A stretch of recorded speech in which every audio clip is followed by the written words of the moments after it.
answer. Well, thank you, Madam Speaker, and I'll be sharing my time with the honourable member from Calgary Skyview.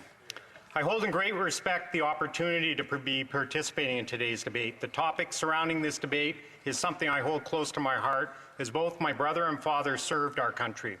I witnessed firsthand the honour, integrity, and respect they both held for the roles in their time in service. My father served as an officer in the Royal Canadian Navy during World War II on the HMCS Stormont in the Battle of the Atlantic. In his recollection of his experience in the Navy, he stated, "True leaders lead by their actions, not by their words." It was a virtue that he carried out throughout his entire life and was the foundation of what made him a noble leader that many respected and looked up to, myself included. My brother, who served as a pilot from 1981 to 1996, was a captain in the National Defence Headquarters and also a man who led with a high degree of integrity, righteousness, and honesty. The type of honorableness that gains trust from fellow comrades as well as from citizens for whom my family had the privilege of serving. And lastly, the riding I represent, Edmonton Centre, was previously held by the Honourable Laurie Hahn, who also served the Canadian military with distinction, and I have enormous respect for. You see, Madam Speaker, I share these personal stories because they make up only a few of the individuals that have been recognized as contributors to Canada's reputation of having a noble, virtuous, principled, and ethical armed forces. It is these folks that we owe the great respect to, as they have upheld our entire country to a standard of righteousness, rectitude, and reverence. It's because of these noble individuals that we've been able to effortlessly create trust between the armed forces and the public, the very cohesion to create unification, wholeness, and a sense of togetherness in this country. A cohesion that has been eroded for 6 straight years when the Defence Minister placed all Canadians at risk of ever trusting our armed forces again by covering up sexual misconduct allegations. This is alarming, troublesome, and unacceptable. More than that, it is offensive and completely dismissive of all the individuals who have come before this minister and those that are currently serving and are doing so with such a high regard for themselves, their actions, and the Canadians they do serve. Madam Speaker, I stand here today and I cannot help but think about the women in my life and all the women residing in Canada who have witnessed a government shamefully continue to turn a blind eye and neglect for the previous claim of being a feminist government that empowers women. This is not about the minister's military service. We acknowledge that he served with incredible distinction. This is about what's happening today and the impacts of these actions and the lack of responsibility they've had on all Canadians today, and we will have moving forward if appropriate measures are not taken. This is about ensuring that we as a country feel immense pride in our institute that continues to serve, and that all the men and women that feel it's a safe place where sexual allegations are taken seriously, and that any further incidents of sexual misconduct would be condemned and justice would be served. This is about creating certainty for the men and women currently serving and those who are contemplating joining our armed forces, that if they ever encountered this type of harassment, that their government wouldn't turn a blind eye like this one has continued to do for many years. And this involves all of us. This is all of Canada's reputation on the line. And anyone who genuinely and sincerely cared about the credibility, stature, and honor of this country and our institutions would nobly resign and refuse to be selfish by remaining in a role that no longer is held in trust by the people it is meant to serve.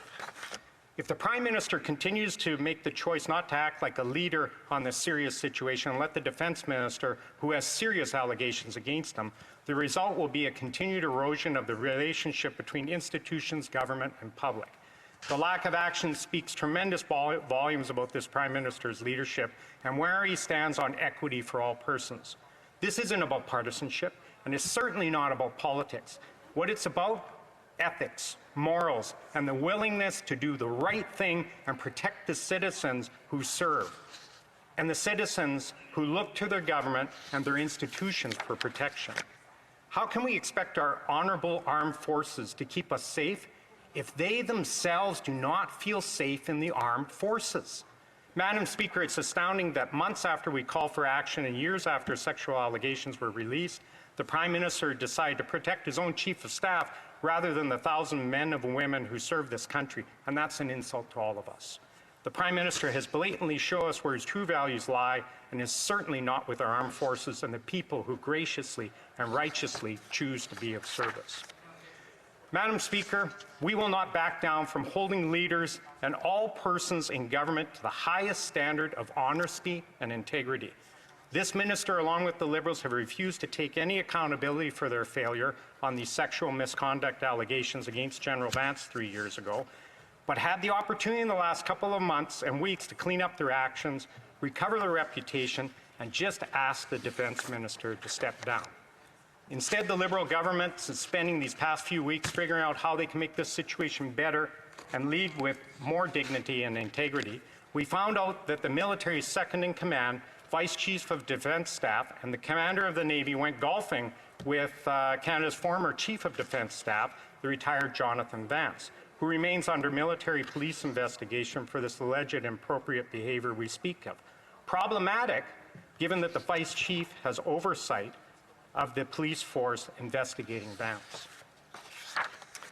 Madam Speaker, it is blatantly obvious that the standard of conduct that is being held under this government is shameful and embarrassing, and the minister's leadership, or lack thereof, is downright deceitful. Over 2 months ago, Canada's Conservatives not only continued to speak out about the wrongfulness dismissal of this government on the allegation, but also acknowledge that no amount of words would ever recover a situation where so much trust has been broken as involving this defense minister. This is not something that can be combed over with an apology or long words on the history of this minister's military service, regardless of how distinct it is. This requires taking action and responding to the current impacts and the lack of measures taken has had and will continue to have. The only change and reinstatement of a noble government and a noble armed forces is going to come through action, and very thing missing from this current minister. This is not a partisan issue. This is certainly not a personal one against the Minister of National Defence. This is a countrywide issue affecting all of us. How could trust be instilled by the same person and persons who lost it and the ones who are for blame for placing the collectiveness between government, the armed forces, and the broader public at discord? The faith in a just and equitable government has diminished and will continue to do so until we see notable activity. This is why the Conservatives have laid out an accountable, actionable plan that will be implemented to tackle the issue of sexual misconduct in the armed forces. The plan will recover the trust that has been broken and reinstate the integrity lost. This plan will include an inclusive, service-wide independent investigation to the sexual misconduct in the military. It involves suspending all general and flag officer promotions and salary increases while investigation into sexual misconduct of the military is taking place. And furthermore, it will involve the introduction of policies to ensure future complaints are made to an external independent body outside the chain of command. Canada's Conservatives will continue to stand up for women and men in uniform and demand the Liberals end their cover-up of sexual misconduct. We cannot allow our daughters, our sisters, and mothers to work in unsafe environments. No one should be subjected to sexual harassment when they show up to serve our country. Madam Speaker, I stand here to ensure that any woman or man can serve their country with honor and without compromise. I stand here on behalf of my brother and father who served and contributed to the uncorrupted and therefore reputable armed forces. I stand here for the thousands of Canadians who so selflessly served in our armed forces and continue to serve. And I stand here on behalf of the Conservative Party, but also for every single Canadian who is questioning the character that makes up this government and the morals they lead with. If this government truly believed in leading with the highest degrees of integrity, ethics, and equity and justice for all, then the decision to censor the Minister of Defence would occur without hesitation. I conclude again with my father's word, a man who served the Royal Canadian Navy, and his recollection of his experience in the Navy. I repeat, true leaders lead by their actions and not their words.